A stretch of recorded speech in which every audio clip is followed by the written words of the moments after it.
الحمدللہ رب العالمین والصلاة والسلام علی خاتم الانبیاء والمرسلین وعلی آلہ واصحابہ اجمعین ومن تبعہم بإحسان الی یوم الدین۔ الحمدللہ ہمارے کورس کا چھٹا سبق ہے۔ پچھلے کچھ اسباق بعض حضرات نے نہیں سنے، ان سے درخواست ہے کہ وہ روزانہ کی بنیاد پر اپنے سبق سن لیا کرے۔ ہم نے جو سلسلہ شروع کیا تھا کہ ہم آئندہ چند اسباق میں مغربی تصورات اور اصطلاحات کا ایک تعارف پڑھیں گے، تو آج ہم اس حوالے سے دوسرا جو ایک تصور ہے آزادی، فریڈم کا مغربی تصور اور اس کا تعارف، اس کا تجزیہ۔ جو آزادی کا لفظ ہے، فریڈم کا لفظ ہے، مغربی فلسفے میں یا جدید مغربی فکر میں اس کا کیا مطلب ہے؟ مغربی فکر و فلسفے میں آزادی کا معنی یہ ہے کہ ہر انسان خیر اور شر، صحیح اور غلط کے معیارات طے کرنے کا حقدار ہے، طے کرنے میں آزاد ہے، اور اصلی آزاد انسان مغرب کے نزدیک وہی ہے جو اپنی مقرر کردہ اقدار اور پیمانے کو اپنا سکے اور ان کے مطابق زندگی گزار سکے۔ کوئی ریاست، کوئی معاشرہ، کوئی مذہب اس کو اس کے اختیار کردہ خیر اور شر سے روک نہ سکے۔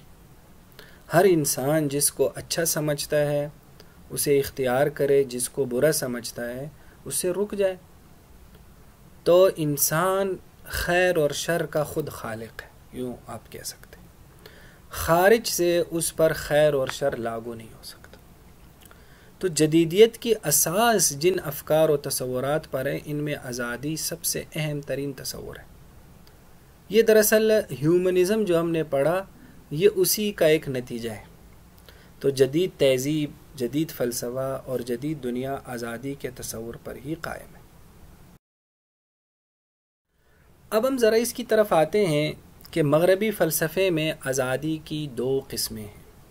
مغربی فلاسفہ نے آزادی کو دو حصوں میں تقسیم کیا ہے۔ ایک انفرادی آزادی، جسے مغربی فلاسفہ منفی آزادی سے تعبیر کرتے ہیں۔ انفرادی آزادی کا مطلب یہ ہے کہ ریاست اور معاشرے کا جو ایک مجموعی مفاد ہے اس سے ہٹ کر ہر آدمی کو اپنی انفرادی آزادی حاصل ہوگی، اور اپنے اس انفرادی دائرے میں وہ جو چاہے کر سکتا ہے، اپنا خیر و شر تخلیق کر سکتا ہے۔ اس انفرادی آزادی کے دائرے میں دنیا کی کوئی طاقت اسے روک نہیں سکتی، خواہ وہ ریاست ہو، خواہ وہ معاشرہ ہو، خواہ وہ والدین ہوں، خواہ وہ ٹیچر ہوں، خواہ وہ بڑے ہوں، کوئی اور ہو۔ اس انفرادی آزادی کے دائرے میں جو بھی اس مداخلت کرتا ہے، خواہ وہ اس کا باپ ہے، خواہ اس عورت کا شوہر ہے، خواہ کسی بچے کا ٹیچر ہے، خواہ وہ معاشرہ ہے، خواہ ریاست ہے، خواہ مذہب ہے، وہ مجرم ہوگا۔ اس انفرادی دائرے میں فرد کو ہر وہ کام کرنے کی اجازت ہے جس سے دوسرے فرد کی آزادی متاثر نہ ہو، بس۔ لہٰذا کوئی سرعام بوس و کنار کرتا ہے، کوئی ننگا پھر رہا ہے، کوئی جانور سے شادی کر رہا ہے، کوئی شراب و جوا کھیل رہا ہے، جو کچھ بھی کر رہا ہے وہ اس کا اپنا حق ہے۔ کوئی اسے روک ٹوک تو نہیں سکتا، اسے برا بھی نہیں کہہ سکتا، کیونکہ اس انسان نے جس کام کو اپنے لیے چنا وہی خیر ہے۔ تو لہٰذا مجھے یہ حق نہیں ہے کہ میں کسی انسان کے اختیار کردہ خیر کو شر کہوں، یہ بھی اس کی زندگی میں مداخلت ہے، یہ بھی منع ہے۔ یہ ہے انفرادی آزادی۔ اب اگر ہم یہ کہیں کہ انفرادی آزادی کا نتیجہ کیا نکلتا ہے، جب آپ ایک مخصوص دائرے میں مکمل انفرادی آزادی دے دیتے، یعنی خیر اور شر طے کرنے کا، تو معاشرے میں خیر و شر کی تمیز ہی ختم ہو جاتی ہے، اقدار اور اچھے معیارات کی پہچان ختم ہو جاتی ہے، کیونکہ جب ہر آدمی اپنی ہر خواہش کو کر گزرنے کا مکمل مجاز ہے اور اسے روکنا ٹوکنا جرم ہے، تو اس کا نتیجہ اقدار کی معطلی کی صورت میں ہوتا ہے۔ لہٰذا مثلاً اب مغربی معاشرے میں اگر کوئی آدمی صبح سے لے کر شام تک قبا خانے میں گزارتا ہے، زنا کرتا ہے، جوا کھیلتا ہے، دوسرا آدمی صبح سے شام تک مسجد و کلیسا میں گزارتا ہے، معاشرہ دونوں کو برابر نظر سے دیکھے گا، کسی ایک کو اچھا یا برا نہیں کہہ سکتا، بلکہ یہ دونوں کام اپنی اپنی جگہ پر خیر ہے، کیونکہ ایک آزاد انسان کے اختیار کردہ کام ہے۔ یہی وجہ ہے کہ مغرب کسی بھی کام کرنے والے کو برا کہنا یا سمجھنا جرم ہے مغرب میں، اور اسے روکنے کی کوشش دوہرا جرم ہے۔ لہٰذا معاشرے میں یعنی انفرادی آزادی کی صورت میں معاشرے میں خیر اور شر کا تصور ختم ہو جاتا ہے۔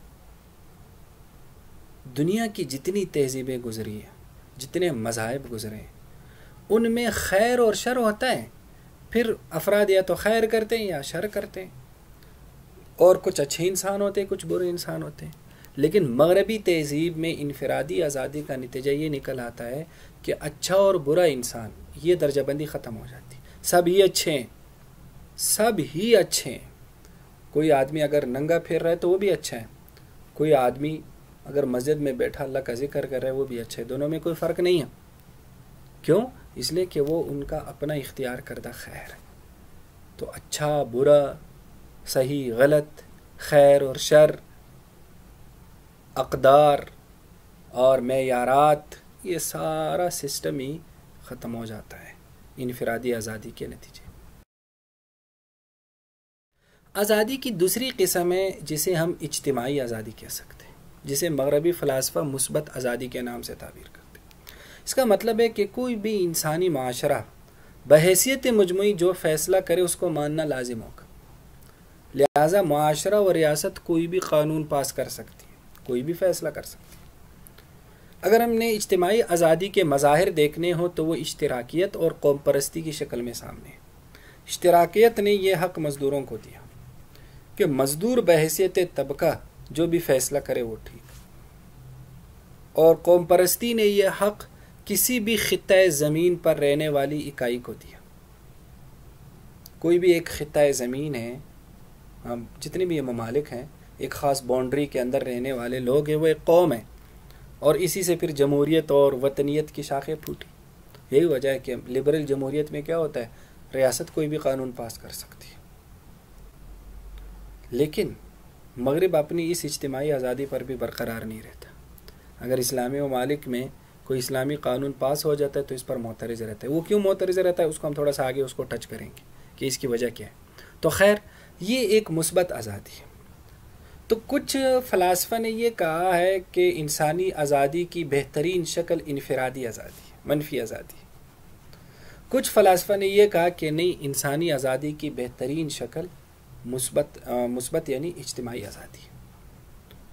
تو دونوں کا صرف انفراد اور اجتماع کا فرق ہے، ورنہ دونوں میں انسان کو یا انفرادی یا بحیثیت مجموعی خدا کا سٹیٹس دیا گیا کہ وہ جو کر گزرے، جو قانون اختیار کرے، جو رسم و رواج اپنا لے، جو بھی کرے، کوئی بھی انسان اسے برا نہیں کہہ سکتا۔ روکنا ٹوکنا دور کی بات ہے، اسے برا بھی نہیں کہہ سکتا۔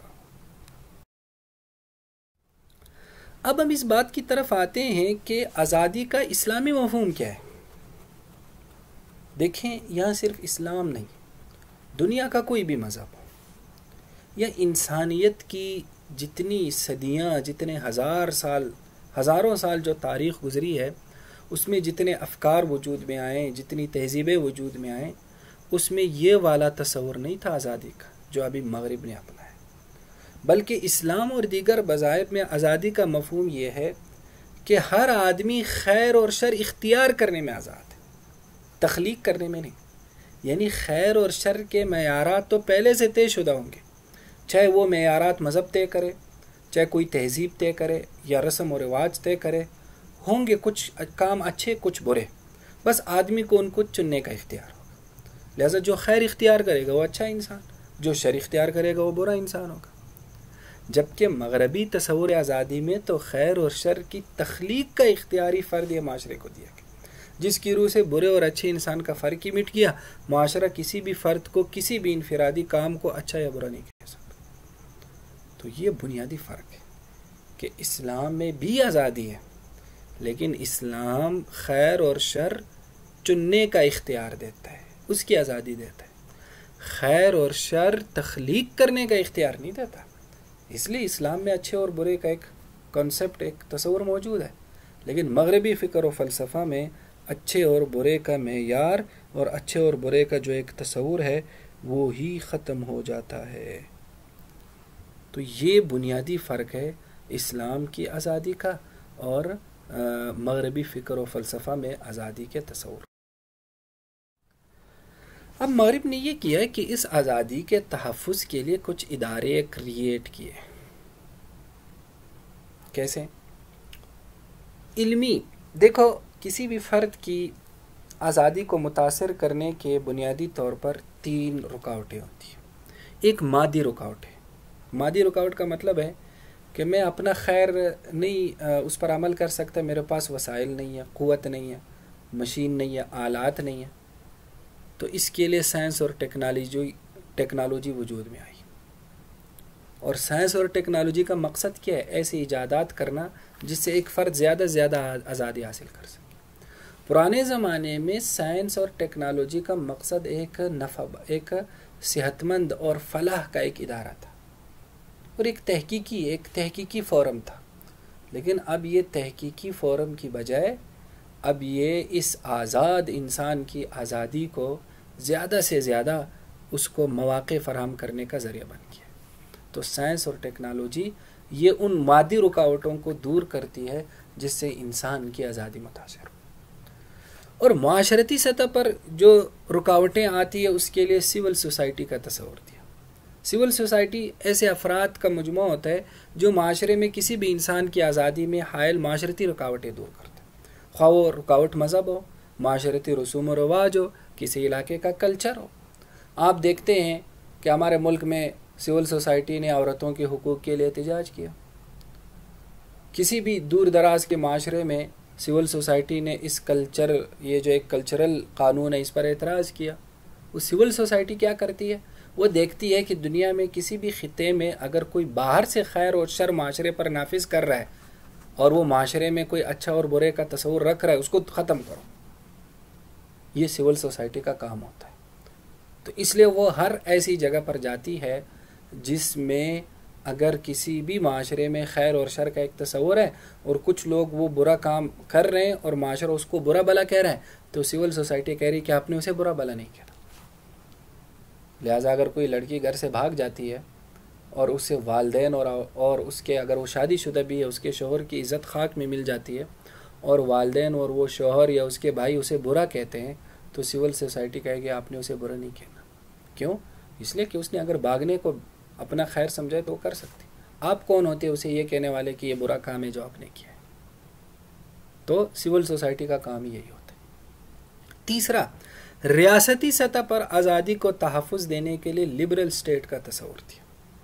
لبرل اسٹیٹ ایسی ریاست ہوتی ہے جس کا بنیادی مقصد لوگوں کی آزادیوں کا تحفظ ہے، بس وہ ایسے قوانین جاری کرے جس سے لوگ زیادہ سے زیادہ اپنی آزادی سے لطف اندوز ہو۔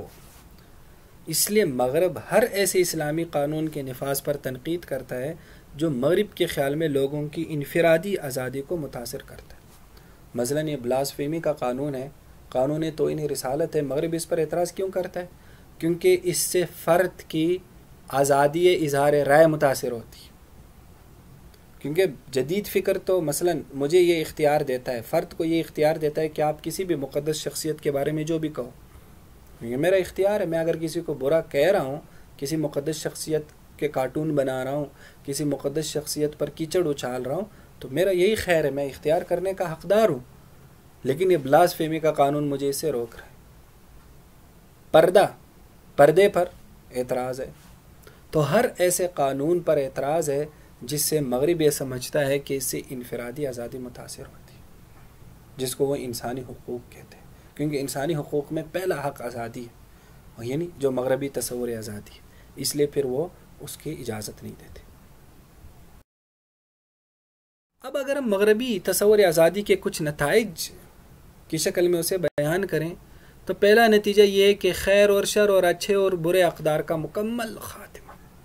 معاشرہ ایسا چل رہا ہوتا ہے جس میں کوئی اچھا اور برا انسان نہیں ہوتا، کوئی اچھا اور برا کام نہیں ہوتا، سارے کام ہی اچھے ہوتے ہیں۔ دوسرا، مذاہب، تہذیبیں، کلچرز، اقوام اور نسلیں، الغرض انسانی تاریخ میں جس جس چیز کی وجہ سے بھی خیر اور شر کا کوئی تصور ہے، ان سب کا خاتمہ کر دو، انہیں نیست و نابود کر دو۔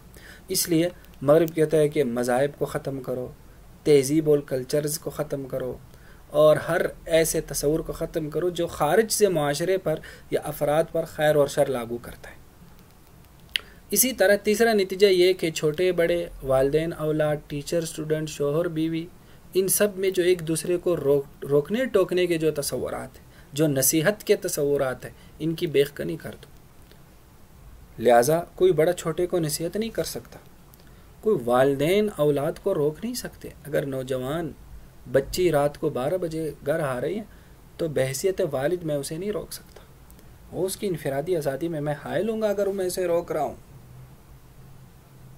اگر میری بیوی کسی بھی شخص کے ساتھ پھر رہی ہے تو میں اسے کچھ نہیں کہہ سکتا، کیونکہ وہ اس کی انفرادی آزادی ہے۔ تیسرا، معاشرے میں اچھے اور برے انسانوں کی تقسیم کا خاتمہ، اور آگے یہ کہ کسی بھی فرد کی زندگی اور اختیار کردہ امور پر تنقید کا خاتمہ۔ وہ کہتے ہیں نا نجی زندگی میں مداخلت، تو اس لیے میں کسی انسان پر تنقید نہیں کر سکتا، جس کو ہمارے ہاں ہمارے مذہب میں امر بالمعروف اور نہی عن المنکر کہا گیا ہے نا، مغرب کا تصور آزادی اس کی بیخکنی کرتا ہے۔ اچھے کام کیا ہوتا ہے کہ آپ اس کی نصیحت کرو اور برے کاموں سے روک دو، نہیں، یہ روکنا ٹوکنا بند ہے۔ بس میں کسی انسان پر تنقید نہیں کر سکتا، چاہے وہ ننگا ہی پھرتا رہے میری بلا سے۔ اس لیے مغربی معاشرے میں آپ دیکھتے ہیں سر عام بوس و کنار کرتے ہیں، ساحلوں پر ننگے نہاتے ہیں، وہاں ان کے لیے عام سی بات ہے، ان کے لیے کوئی برا ہے ہی نہیں، کیونکہ وہ کہتے ہیں وہ اس کا ایک خیر ہے جو اس نے اختیار کیا۔ میں کون ہوتا ہوں؟ اگر میرے نزدیک کپڑے پہننا اچھا کام ہے تو وہ میرے نزدیک ہوگا، اس کی نزدیک تو نہیں۔ اسی طرح ریاست یا معاشرے کی سطح پر کسی بھی تصور، کسی بھی کام اور کسی بھی مشغلے کو بطور قانون اور بطور رسم اختیار کرنے کی مکمل آزادی، یعنی یہ اجتماعی آزادی میں ہوتا ہے۔ اس لیے اگر کسی ریاست میں ہم جنس پرستی کو قانونی شکل ہو تو میں اس پر تنقید نہیں کر سکتا، وہ ایک طبقے کا اختیار کردہ ایک خیر ہے۔